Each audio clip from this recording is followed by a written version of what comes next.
I thought my husband and I were saving for our future, our first home, our children's college, and the life we dreamed of building together. But one day, I discovered the truth. He had secretly been funneling thousands of dollars from our savings to his sick mother. What hurt the most wasn't just the money, but the lies he wrapped it in. My name is Sarah, and let me tell you, imagine waking up one day and realizing the person you vowed to spend your life with isn't just cheating on you, but has systematically stolen every penny you ever saved, laughed about it behind your back, and used your own family's suffering as a sick, twisted shield. Well, that's my life story, and trust me, it gets so much worse before it gets unbelievably satisfying. This nightmare started back in March. My husband, Peter, he's 39, and honestly, we'd been married for 7 years. 7 years. We had the system, right? Joint account for bills and savings, personal accounts for our own stuff. It was simple, it worked. Until it didn't. I first knew something was fundamentally broken when I went to transfer money for our annual vacation fund. The balance, it was gone.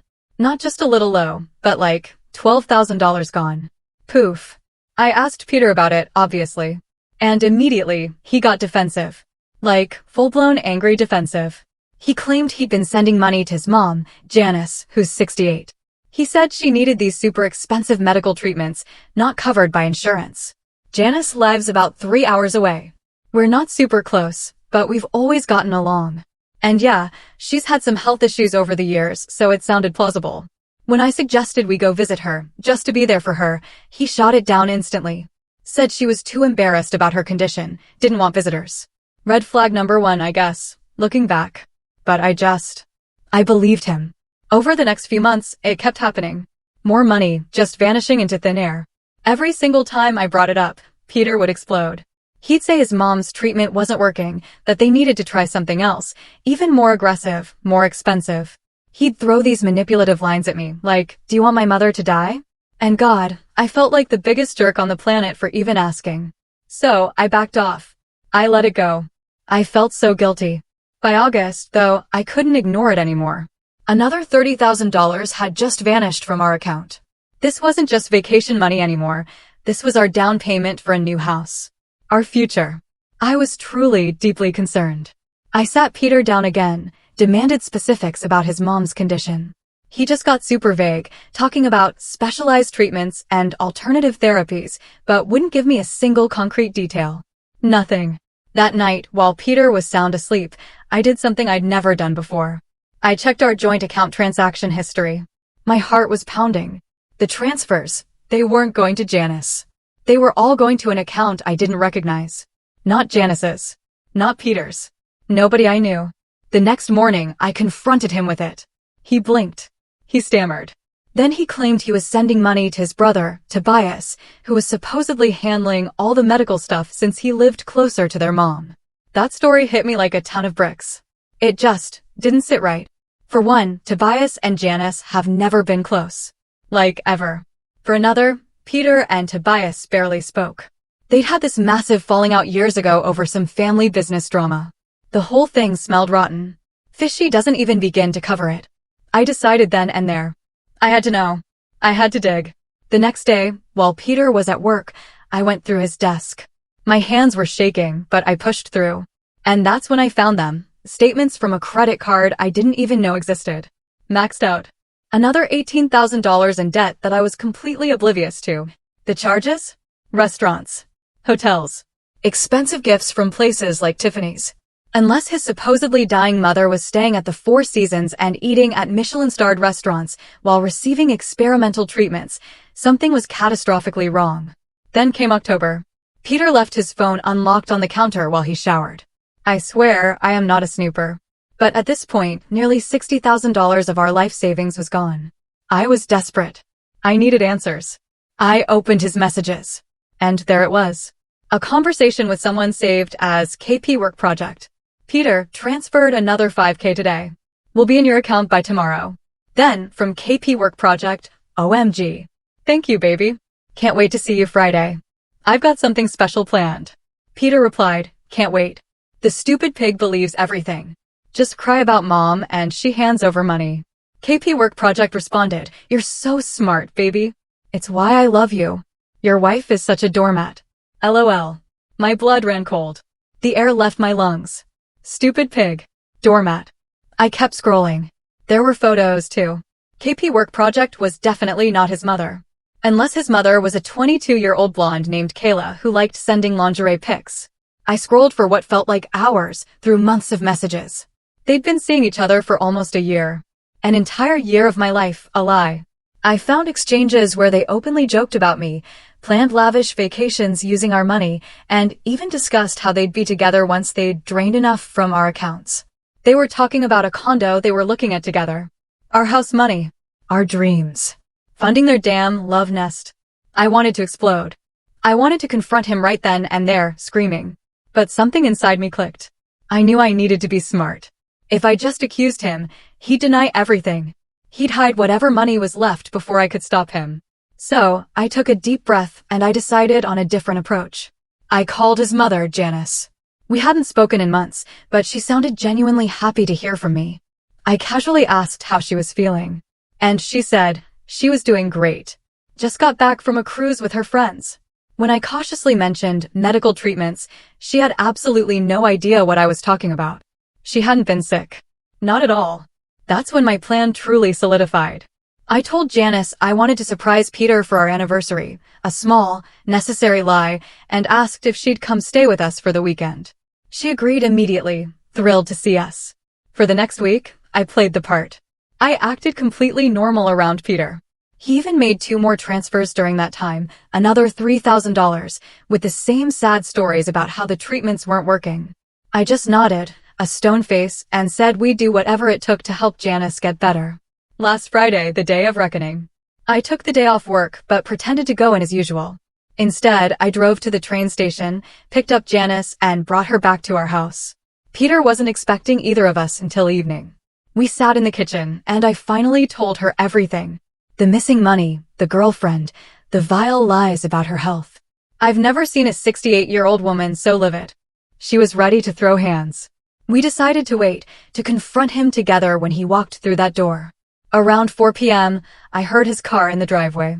He came in, calling my name, clearly surprised I was home early. Then he walked into the kitchen. And there she was. His mother, sitting at the table, healthy as ever, with a stack of bank statements spread out in front of her. I have never, ever seen someone go so pale, so fast. He literally grabbed the wall to steady himself.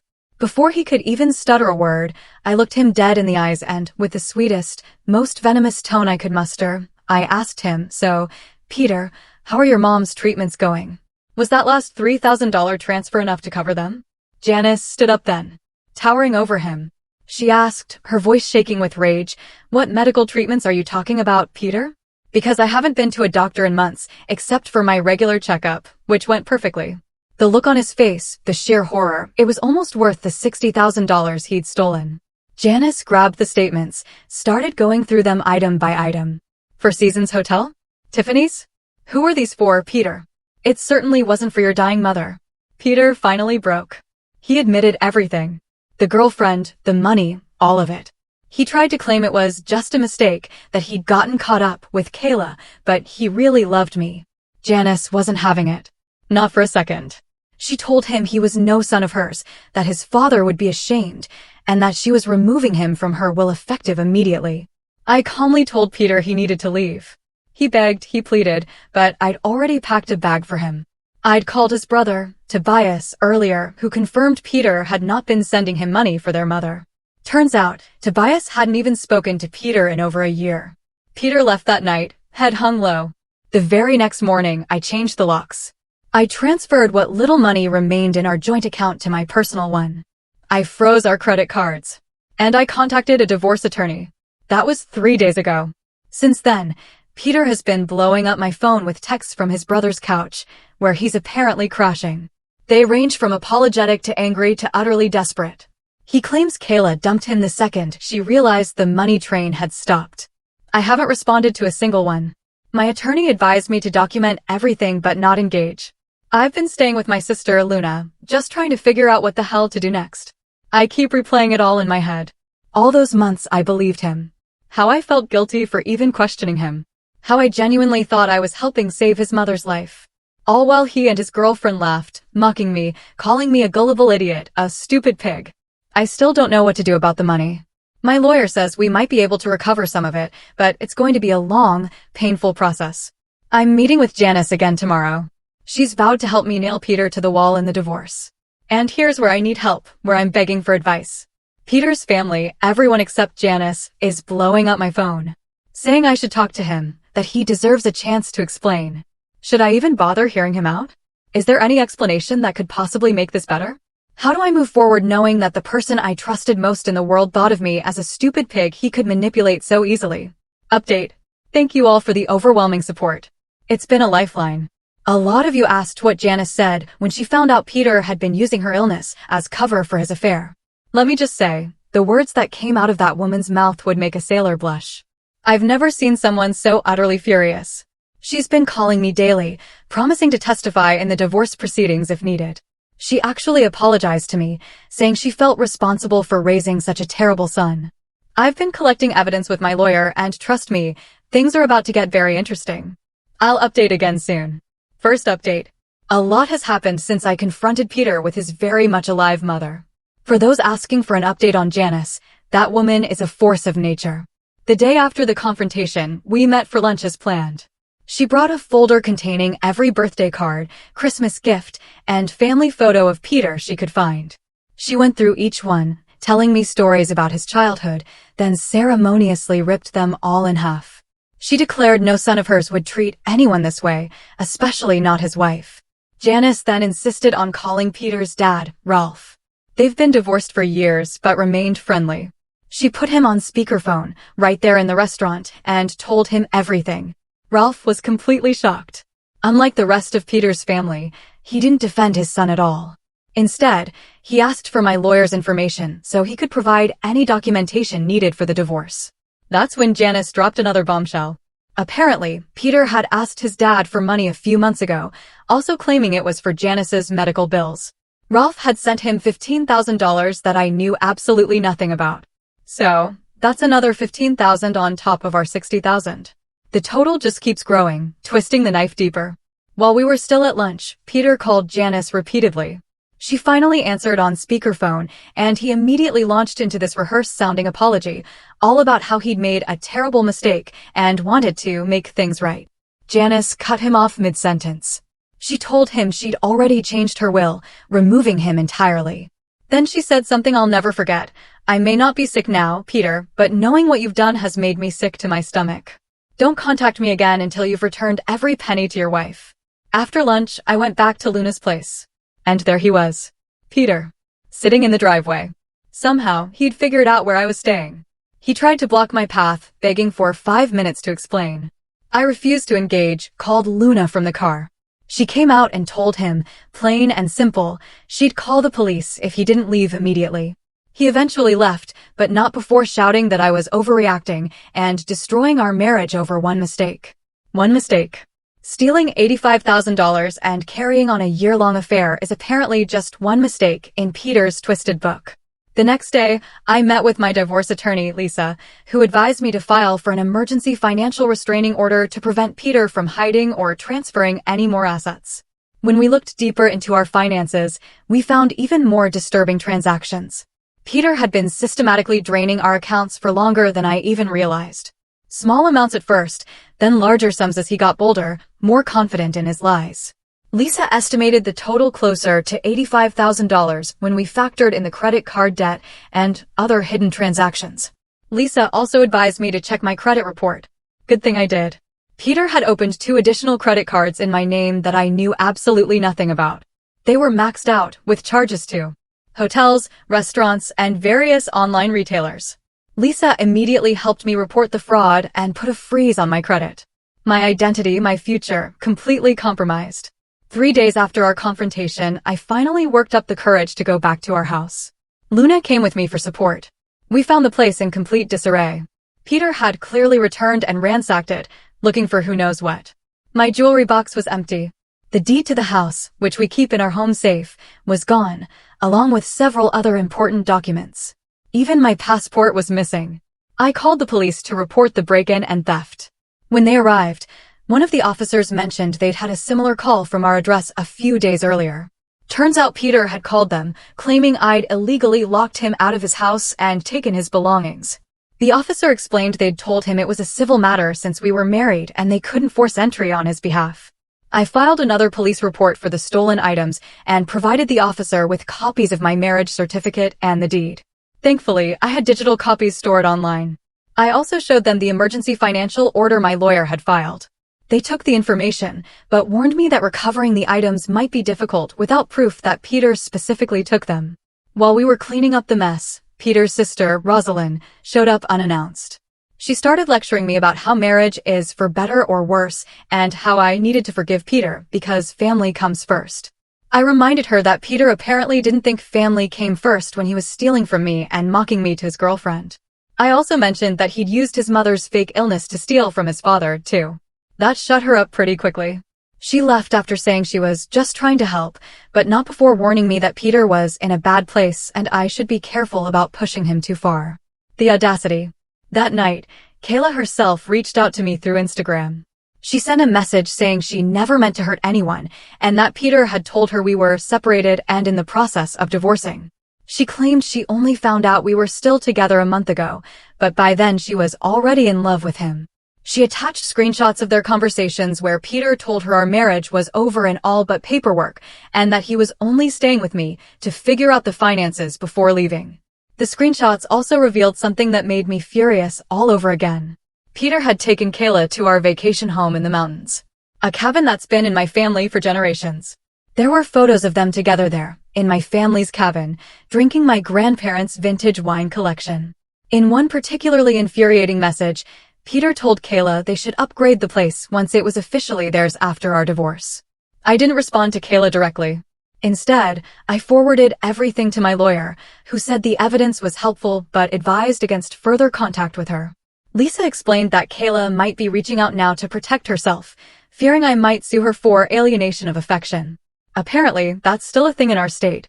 The next morning, I drove to the cabin with Luna to check on it. The place was a total mess. Empty wine bottles everywhere, dirty sheets, food left out to rot. They'd clearly been using it as their love nest for months.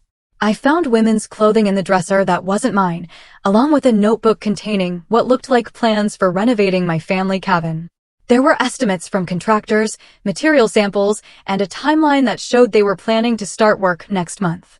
I spent the entire day cleaning and securing the cabin. I changed the locks, installed a simple security camera system Luna helped me pick up on the way, and made an inventory of everything that was missing or damaged. My grandfather's fishing gear was gone, along with some jewelry my grandmother had kept there. The total value was probably around $5,000, but the sentimental value was priceless. While we were there, Peter called Luna's phone. He's now blocked on mine. When she answered, he demanded to know where I was and why I wasn't responding to his messages. Luna put him on speaker so I could hear. He sounded desperate, saying he'd made a terrible mistake and needed to talk to me face to face. Then his tone changed completely when Luna told him we were at the cabin. He became enraged, saying I had no right to change the locks on his cabin and that he'd call the police if I didn't give him the new keys immediately. Luna calmly reminded him that the cabin had been in my family for 3 generations and his name wasn't on any of the paperwork. He hung up on her. 20 minutes later, we saw his car pulling up the driveway. Luna and I quickly locked the doors and closed the blinds. Peter started pounding on the door, yelling that he knew we were inside and demanding to be let in.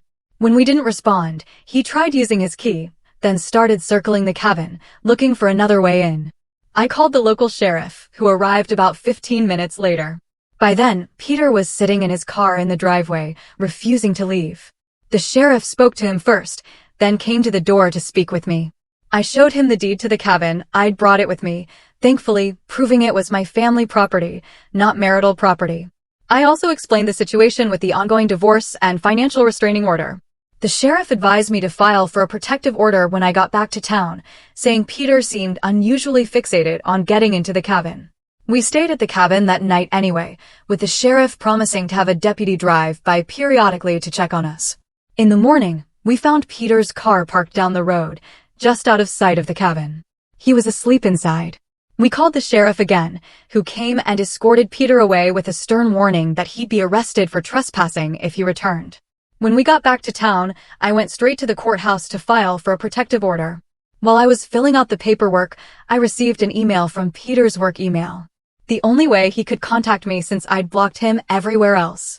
The subject line was, "What I found." And the email contained only a photo of a storage unit key and the words, "I know everything."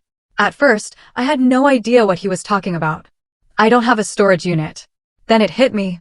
My dad had a storage unit where he kept some family heirlooms and paperwork after he downsized to a smaller house last year. I'd helped him organize it and had a spare key. Peter had only been there once, but he must have found the key and made the connection. I immediately called my dad, but he didn't answer. I tried my stepmom, and she told me they were actually at the storage facility right then because they'd gotten an alert that someone had accessed their unit. I told her about Peter's email and asked if anything was missing. She said they'd just arrived and were waiting for the facility manager to help them get in because the lock had been changed. I left the courthouse and drove straight to the storage facility. By the time I arrived, the police were already there. The facility security cameras had captured Peter entering with my spare key, then leaving with several boxes. The facility manager said it had happened the day before, just hours after Peter had left the cabin. My dad was absolutely furious. Among the items missing were family photo albums, some of my late mother's jewelry that he'd been saving for me, and a file box containing family documents, including the original deed to the cabin and some of my parents' financial information. The police took a report. But since Peter was technically my husband, and I'd given him access to the key, albeit unknowingly, they said it might be hard to pursue theft charges. That night, Peter sent another email. "We need to talk about what happens next. Meet me tomorrow or I start selling things." He included a photo of my mother's engagement ring, the one I'd always hoped to have someday. The sheer cruelty of it. I forwarded the email to my lawyer and the police officer handling the case. Lisa advised me not to meet with Peter alone under any circumstances, but said we could arrange a meeting at her office with security present. The officer said they'd try to get a warrant to search Peter's brother's house for the stolen items, but it might take a few days. I'm writing this update from a hotel room that Peter doesn't know about. I've moved all my essential belongings here and told only Luna and my parents where I am. The protective order hearing is tomorrow, and Lisa thinks we have a strong case given Peter's escalating behavior. I still can't believe how quickly my life imploded. 3 weeks ago, I thought I was in a stable marriage with a man who loved me. Now I'm hiding in a hotel room while my husband ransacks my family's possessions and tries to extort me with my dead mother's jewelry. I'll update again after the hearing. Thank you all for your support and advice. Second update. The protective order hearing was scheduled for Wednesday morning. I arrived at the courthouse with my lawyer, Lisa, an hour early. We were reviewing our documentation when my dad texted that Peter was in the parking lot, pacing back and forth beside his car. Lisa immediately notified court security, who said they'd keep an eye on him, but couldn't do anything until he actually entered the building. About 15 minutes before the hearing, Peter walked in with his own lawyer, some slick-looking guy in an expensive suit. They sat on the opposite side of the waiting area, and Peter kept staring at me with this weird mix of anger and what he probably thought was remorse. His lawyer tried to approach us about working something out before we went in, but Lisa shut that down immediately. When we were called into the courtroom, I had to describe everything that had happened. The financial theft, the break-ins at our house and the cabin, the storage unit theft, and the threatening emails. The judge asked several questions about the timeline and wanted to know if Peter had ever been physically violent. I explained that while he hadn't hit me, his behavior had become increasingly erratic and intimidating. Peter's lawyer tried to paint him as a devoted husband who'd made one mistake and was now being denied access to his own home and possessions. He claimed Peter only went to the cabin because he was concerned about its maintenance and that he'd taken items from the storage unit because they were marital property he was afraid I would hide or destroy. Then Peter spoke. He looked directly at me and said he was deeply sorry for his lapse in judgment with Kayla, but insisted that I was blowing everything out of proportion. He claimed he'd already broken things off with her and returned most of the money to our accounts. The whole time he was talking, I kept thinking about those texts where he called me a stupid pig. When it was my turn to respond, I pulled out my phone and showed the judge the screenshots of Peter's messages to Kayla about me. I also presented bank statements showing that no money had been returned, contrary to what he just claimed under oath. After hearing both sides, the judge granted the temporary protective order for 90 days. Peter is not allowed to contact me except through our lawyers and must stay at least 100 yards away from me, my workplace, Luna's house, and my parents' home. The judge also ordered Peter to return all stolen items within 48 hours. That night, I received a DM. It was Kayla. She said Peter had been harassing her since she broke things off, showing up at her apartment and workplace, demanding she tell me they were no longer together. She asked if we could meet because there were things I should know. Kayla looked nothing like I expected. From her photos, I'd imagined this confident, glamorous homewrecker. In person, she seemed young, nervous, and completely out of her depth. She started by apologizing, claiming again that Peter had told her we were separated. I asked why she continued the relationship after finding out that wasn't true. She admitted that by then, Peter had convinced her they were meant to be together and that I was the only thing standing in their way. Then she dropped the real bombs. Peter hadn't just been stealing from our joint accounts. He'd also taken out loans in both our names using fake emails, so I wouldn't see the approval notifications. Kayla showed me texts Peter had forwarded to her, discussing loan terms and payment schedules. Based on what she showed me, there's at least another $40,000 in debt I knew nothing about. The total now? Over $125,000. Kayla also revealed that our plan to buy a house wasn't just talk. Peter had actually put down a deposit on a condo using our savings, telling the real estate agent that his wife, me, would be signing the paperwork later. The condo was supposed to be a surprise for Kayla's birthday next month. When I asked why she was telling me all this now, she said Peter had become increasingly controlling and sometimes scary. After I confronted him and cut off access to the money, he'd started pressuring her to take out loans in her name. When she refused, he became angry and threatened to tell her conservative parents about their relationship.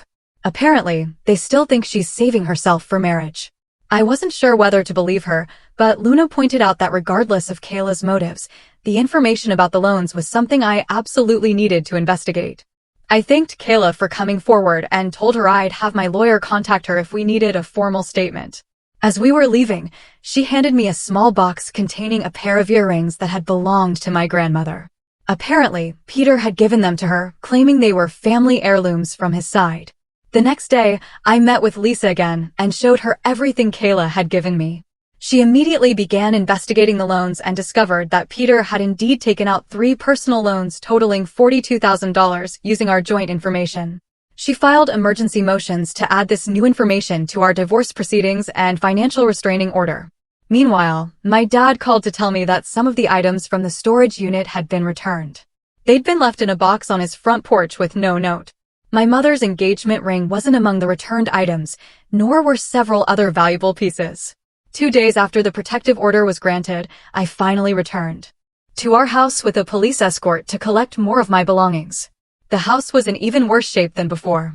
It looked like Peter had been living there despite the locks being changed. There were empty food containers everywhere, clothes strewn about, and a lingering smell of alcohol. My escort explained that they couldn't prevent Peter from entering since his name was on the deed, despite the protective order barring him from contacting me. As I was packing more clothes and personal items, I noticed something odd about the bedroom wall. The frame holding our wedding photo was hanging crooked, and the wall behind it looked different. I removed the frame and found a small hole that had been patched over recently. I remembered that Peter had installed a wall safe in that spot when we first bought the house. We'd used it for passports and emergency cash. The safe was gone. The entire thing removed from the wall and patched over. I mentioned this to the officer who documented it as possible evidence of financial misconduct, but explained that since Peter was a legal owner of the house, removing a fixture wasn't technically a crime. Still, it was unsettling to realize he'd been systematically removing things from our home while I was staying elsewhere. That evening, Peter's brother, Tobias, called me. He apologized for the late call, but said he needed to tell me something important. According to Tobias, Peter had shown up at his house completely drunk the night before, ranting about how I'd ruined everything and how he was going to make sure I got nothing in the divorce. Tobias said he became concerned when Peter started talking about insurance policies and leverage he had over me. Tobias admitted that he'd initially let Peter stay with him because he believed Peter's version of events, that I'd overreacted to a brief fling and thrown him out unfairly. But after seeing Peter's erratic behavior and hearing him talk about the money he'd taken, Tobias said he no longer felt comfortable having Peter in his home. He'd asked Peter to leave that morning, which had resulted in a huge argument. Before hanging up, Tobias mentioned something that sent a chill down my spine. Apparently, Peter had been meeting with some business associates Tobias didn't recognize. People who didn't seem like Peter's usual crowd. When Tobias asked about them, Peter had been evasive, saying only that they were helping him protect his assets from me. On Friday, my lawyer called with news. The court had expedited our financial discovery process due to the overwhelming evidence of fraud, and Peter's accounts had been frozen pending investigation. His lawyer had suddenly requested a meeting to discuss settlement terms, a complete reversal from their previous stance of fighting everything. Lisa suspected they'd realized how bad things looked for Peter, especially with the new evidence of loan fraud and his attempt to access my retirement funds. She advised me to agree to the meeting, but warned me not to get my hopes up about recovering all the money. At this point, she explained, much of it was probably gone, spent on Kayla, the condo deposit, which we were still tracking down, and whatever other expenses Peter had been hiding. The settlement meeting was scheduled for Monday morning at Lisa's office. Over the weekend, I tried to prepare myself mentally for seeing Peter again. Luna stayed with me at the hotel and helped me organize all my documentation. We were up late Sunday night when my phone buzzed with a text from Janice. She'd received a concerning call from Rosalind, who said Peter had showed up at her house in an agitated state, talking about leaving town. Janice wanted me to know in case it affected the Monday meeting. I forwarded this information to Lisa, who said she'd notify the court in the morning. I tried to sleep, but kept having nightmares about Peter showing up at the hotel. I checked and rechecked that the room was secure, even pushing a chair against the door. Monday morning arrived, and Luna drove me to Lisa's office. We were early again, so we sat in the parking lot drinking coffee and trying to calm my nerves. At exactly 9 a.m., Lisa called my cell. She was already inside, and Peter's lawyer had arrived, but there was no sign of Peter himself. We decided to go in anyway. Peter's lawyer, Mr. Zane, looked incredibly uncomfortable as he explained that he hadn't been able to reach his client since the previous evening. He'd assumed Peter would meet him at the office. Lisa suggested we proceed with preliminary discussions while waiting, but I could tell everyone was on edge. About 30 minutes into the meeting, Lisa's assistant interrupted to say that someone from the police department was calling for me. The officer on the phone explained that they'd received a call from the management office at my apartment complex. The maintenance staff had entered my unit for a reported water leak and found extensive damage. Furniture slashed, walls damaged, and what appeared to be oil or paint poured over everything. The officer asked if I could come identify what had been damaged and what might be missing. The apartment was worse than I'd imagined. Every single piece of furniture had been cut or broken. Photos had been smashed, and black oil had been poured over the bed, the couch, the carpets. The television had been smashed. And someone had written "stupid pig" on the living room wall. The same words Peter had used to describe me in his texts. As the police took photos and documented the damage, I sat in Lisa's car trying not to fall apart. She was on the phone with the judge's clerk, explaining the situation and requesting an emergency hearing to address the violation of the protective order. The police officer who'd been inside came over and asked if I had somewhere safe to stay as the apartment would be uninhabitable for some time. I nodded, though I wasn't sure the hotel felt safe anymore. I'm writing this update from yet another hotel, this one with better security and under a different name. The police still haven't located Peter, and I'm terrified about what he might do next. Lisa is pushing for an expedited divorce hearing based on the extreme circumstances, but the legal process is still moving slower than I'd like. The most frustrating part is knowing that even when this is all over, I may never recover the money he stole or the family heirlooms he took. The life I thought I had, the future I was saving for, has been completely dismantled by the person I trusted most. And for what? For a younger woman who dumped him as soon as the money stopped flowing? For a few months of living beyond his means? I'll update again when there are new developments. For now, I'm just trying to stay safe and figure out how to rebuild from the ashes of the life Peter burned down. Last update. It's been almost 2 months since my last update. I've started writing this post at least a dozen times, but something new would always happen that changed the situation. I think I can finally share the complete story now. After the apartment destruction and Peter's disappearance, there was a statewide alert put out for him. The police were taking the protective order violation seriously. For almost a week, there was no sign of him. I stayed in my secure hotel, barely sleeping, jumping at every noise. Then on Friday evening, I received a call from Detective Robson, who'd been assigned to my case. They'd located Peter's car abandoned in the parking lot of a shopping center about 40 miles outside of town. His wallet and phone were inside, but there was no sign of him. They were treating it as a missing person case and asked if I had any ideas where he might have gone. I honestly didn't. The Peter I thought I knew wouldn't abandon his car or disappear without a word. But then again, the Peter I thought I knew wouldn't steal our life savings for his girlfriend or destroy our apartment. The detective asked me to let them know if I heard anything, emphasizing that I should not attempt to contact Peter if he reached out to me. 2 days later, Rosalind called in hysterics. Peter had shown up at her house in the middle of the night, looking disheveled and acting strange. He'd asked to use her shower and borrow some money, claiming he was handling a situation and would pay her back double. When she questioned him about the police looking for him, he'd gotten angry and left. She'd waited until morning to call me because she was scared of how he'd reacted. I immediately called Detective Robson and gave him Rosalind's information. Within hours, they'd set up surveillance at her house in case Peter returned. Meanwhile, Lisa filed an emergency motion to freeze any remaining assets and accounts we hadn't already secured, including a previously unknown investment account Tobias had discovered Peter had opened last year. 3 more days passed with no sign of Peter. Then, on Wednesday morning, I received a text from an unknown number. "We need to talk. Meet me at the park by the lake. 2 p.m. Come alone or I disappear for good." I forwarded it to Detective Robson, who confirmed it was sent from a burner phone, but likely from Peter based on the writing style. They advised me not to go, but said they could set up an operation to monitor the meeting from a distance if I wanted to try to draw him out. After talking it through with Lisa, I agreed. The park was public enough to be relatively safe, and, honestly, I just wanted this nightmare to end.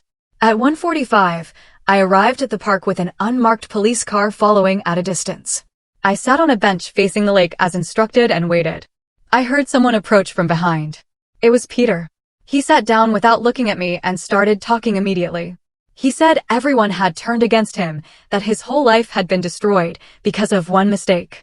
I just listened as he rambled, trying not to show how disgusted and angry I felt. He eventually got to the point. He needed money. $20,000 he demanded, to start over somewhere else. He claimed if I transferred $20,000 to an account he'd set up, he would sign the divorce papers immediately and I'd never hear from him again. I asked about the apartment, the storage unit theft, my mother's jewelry. He acted like these were minor inconveniences compared to what he was going through. Before I could respond, he grabbed my arm and said I needed to come with him to fix this mess. I pulled away, hard, and stood up, telling him clearly that I wasn't going anywhere with him. He looked genuinely shocked, as if it hadn't occurred to him that I would refuse. In that moment, 2 plainclothes officers approached and identified themselves. Peter looked at me with pure hatred before turning and running toward the parking lot. He didn't get far. They caught him within seconds and placed him in handcuffs while reading him his rights. That night, Detective Robson called to inform me that Peter was in custody for violating the protective order and would be held pending a bail hearing. They'd searched his backpack and found several disturbing items, a list of addresses, including my hotel, I still don't know how he found it, printouts of my bank statements, and a small box containing my mother's engagement ring. The bail hearing was set for Friday morning. I attended with Lisa, sitting as far from the proceedings as possible. The prosecutor presented evidence of the protective order violation, the apartment destruction, and the threatening behavior. Peter's court-appointed attorney argued for release, claiming Peter was going through an emotional crisis due to the divorce and just wanted to resolve things with his wife. The judge denied bail, citing the risk Peter posed based on his recent actions. He would remain in custody until trial, which could be months away. The judge's ruling came quickly and decisively. He granted the divorce on grounds of fraud and adultery, awarded me the house and cabin outright, and ordered Peter to repay all the stolen money plus my legal fees. He also addressed the criminal charges Peter was facing for the protective order violation, apartment destruction, and financial fraud, noting that these would be handled in separate proceedings. As we left the courtroom, Lisa warned me that while the judgment was in my favor, actually recovering the money would be challenging. Peter had spent most of it already, and his financial situation was dire with his job loss and mounting legal troubles. She suggested we file liens against any future earnings or assets, but prepared me for the possibility that I might never see the full amount. A week after the hearing, I received a call from Ralph, Peter's father. He asked to meet with me privately. When I arrived, he got straight to the point. He felt partially responsible for not recognizing Peter's dishonesty sooner and wanted to make amends. He handed me an envelope containing a cashier's check for $25,000. Not the full amount Peter had stolen, but enough to help me get back on my feet. After careful consideration, I accepted the check with the agreement that I would use part of it to repair the family cabin that Peter had damaged. It felt like the right compromise, acknowledging Ralph's gesture while maintaining boundaries. The criminal proceedings against Peter moved forward. He ultimately accepted a plea deal for the protective order violation, destruction of property, and financial fraud charges. The terms included 18 months in county jail, mandatory psychiatric evaluation and treatment, and 5 years of probation after release. The plea agreement also incorporated the financial restitution ordered in our divorce decree. As for Kayla, I've had no contact with her since the court hearing. It's been 6 months since this nightmare began. I've sold the house, too many bad memories, and moved to a new apartment across town. I've been slowly replacing the possessions Peter destroyed and rebuilding my savings. The money is still mostly gone. I'll likely never recover most of it. But I'm safe. I'm free. For those who have followed my story from the beginning, thank you for your unwavering support and advice. It truly made a difference.